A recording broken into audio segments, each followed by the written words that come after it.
Hi, I'm James Schillinglaw aboard the brand new Silver Nova from Silversea Cruises. And I'm here right now with Andrea Tonet, who's Vice President Product Strategy for Silversea. And we're going to talk to him about this brand new beautiful ship. It's revolutionary. I got to tell you, that's probably revolutionary is an overused word, but with this case, I think it truly is the appropriate one to use. And we're going to talk about this vessel and a whole lot more on Insider Travel Report.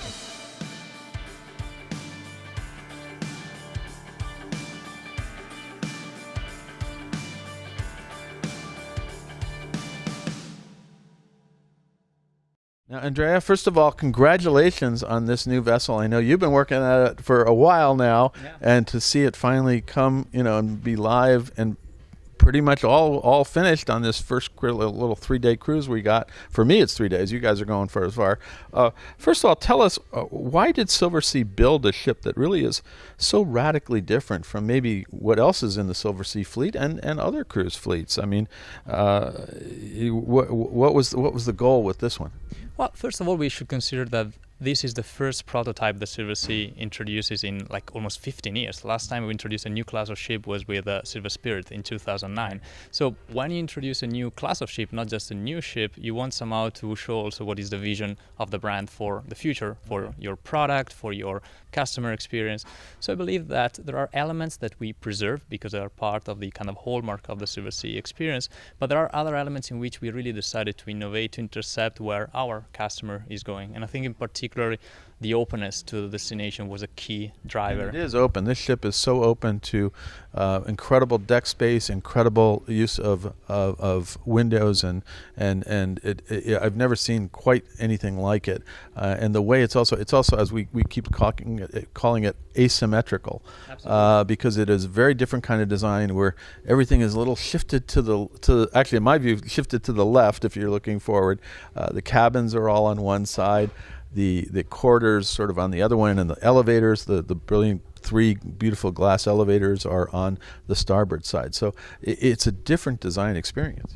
It is indeed. But what's important to consider is that this asymmetry was not just for a sake of kind of style or to make it Instagrammable. Of course, she's very pretty. But that's all we did. The only reason we do things today is to make it Instagrammable, right? It's a positive side effect, I have to say.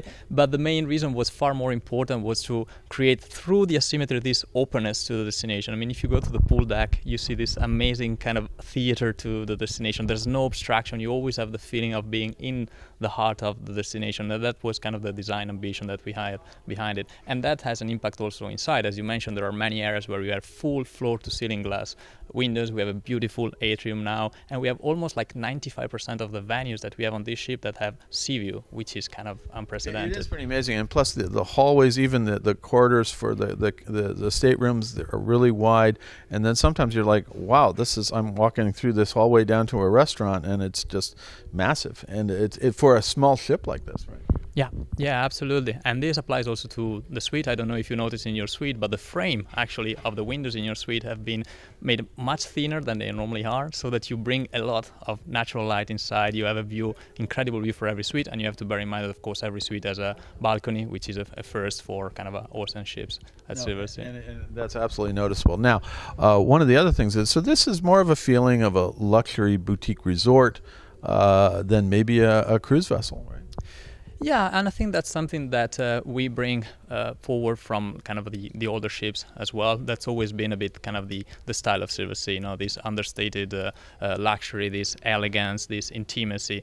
And it's also what allows you to have that kind of personalization, that relationship with the crew, the service that we are renowned for. And that's also thanks to the amazing crew to guest ratio that we still preserve on a slightly larger ship that we are with Silver Nova. Yeah. So it's amazing what you can do here because the space is so good. Now, the other question is, this is the first of 2 coming out. You have a Silver Ray coming out, is it next year?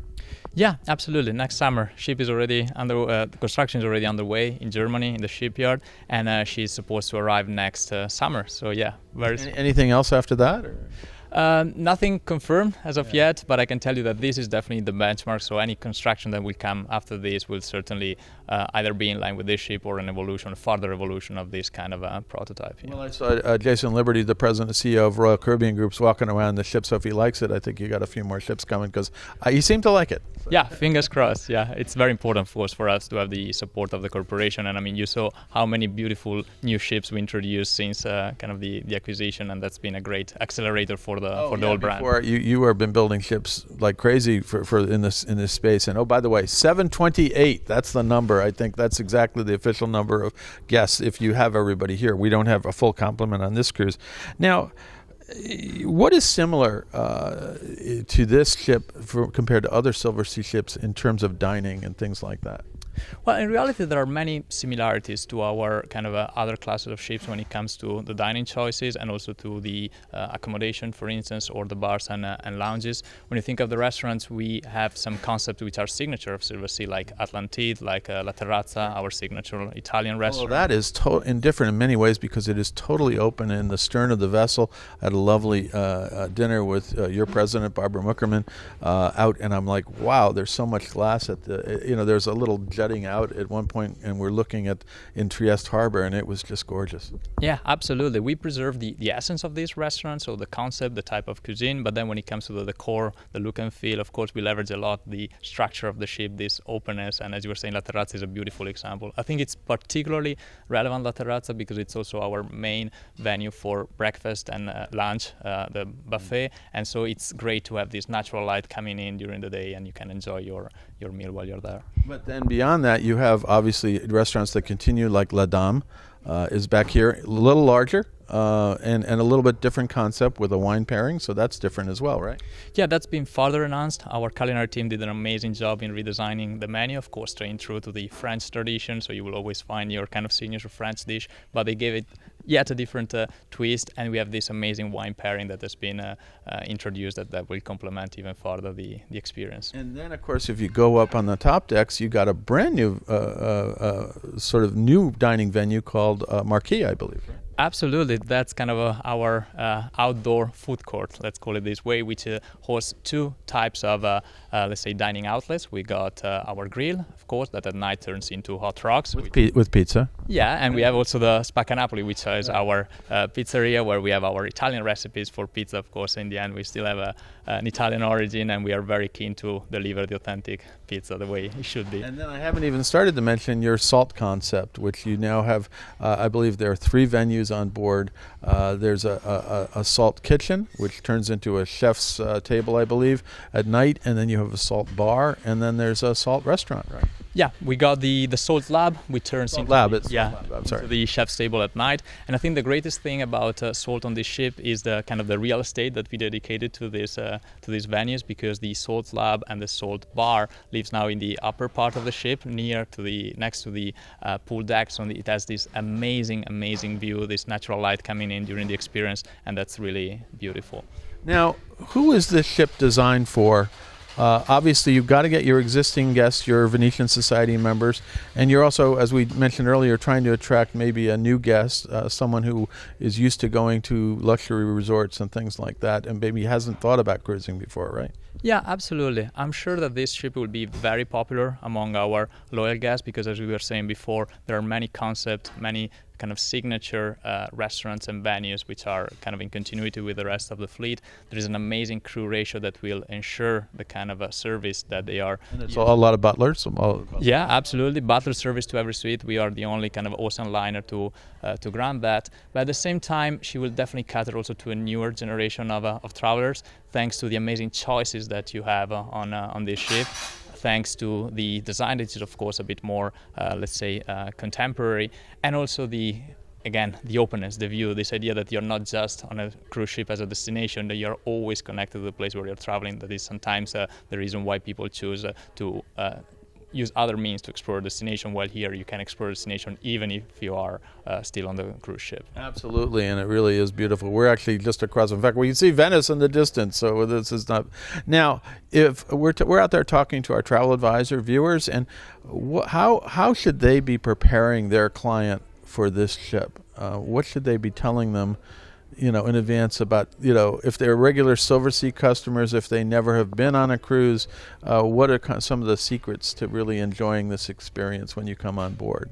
Well, I think they should take at least a couple of weeks in order to try all the restaurants and all the bars, because if you come only for 7 days, you always leave that you haven't tried one of the restaurants. Especially or one since of the salt thing changes every day. Every time you're in a port, it's a different kind of cuisine, which is really incredible. I mean, there's also La Dame and places like that everybody knows, but and they're wonderful. But this is a very different experience, right? Yeah, it is indeed. And apart from that, I don't think there's any real preparation needed, because that's really the beauty of the Silversea brand, that you come on board with your own preferences, your own taste, and you will always find something that caters to you. And the staff is so great then also at adapting at you with your preferences, your needs, your speed, your mood, and that's kind of the beauty of our service. No, and so far so good. I mean, I've only been on for a couple of days, but I can already see how this ship adapts, and how amazing culinary experience and amazing just walking around, because it's a very different kind of ship. Anything else you want to tell our 123,000 travel advisors about Silver Nova and what's to come? Well, first of all, I wanted to thank you, James, for having me here. And I think you will agree that this is a transformational ship. It's definitely a shift compared to what we're used here at Silversea, and I would dare to say with anything that is out there in the luxury space. But it's the kind of ship that you really need to try if you really want to understand how beautiful it is and this effect of openness and connection to the destination. So I really would invite them to try it and to bring their guests on board, because this is where they would be able to share this excitement with us. Absolutely. Well, Andrea, thank you so much for taking some time with us to explain this brilliant new ship. As you said, it's a transformational ship. It's a revolutionary ship. I'm still trying to. It's like I'm so used to it. We all look for these. I mean, the problem is you look for transformational ships, and then you get it, and you're like, wait a minute. This stack should be over in the middle, and it's like it's not, and you're like, okay, I get it. It takes a while. You're a little out of kilter on the top levels, and you're also out of kilter when you're like looking for the elevator in the center of the ship, and it's already in the side. So it's really beautiful, and it's total glass. You go up. I mean, I think Barbara Muckerman said to me, it's a new ride. You can actually go up and down the elevator and just have fun, because it's all easy to go. They come very quickly, and it really is like the other.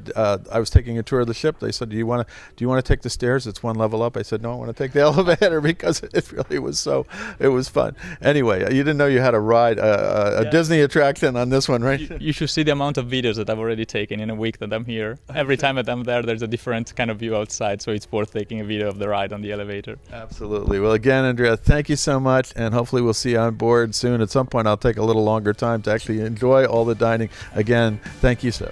Thank you, James, and thank you, everybody. I'm James Schillinglaw, and this is Insider Travel Report.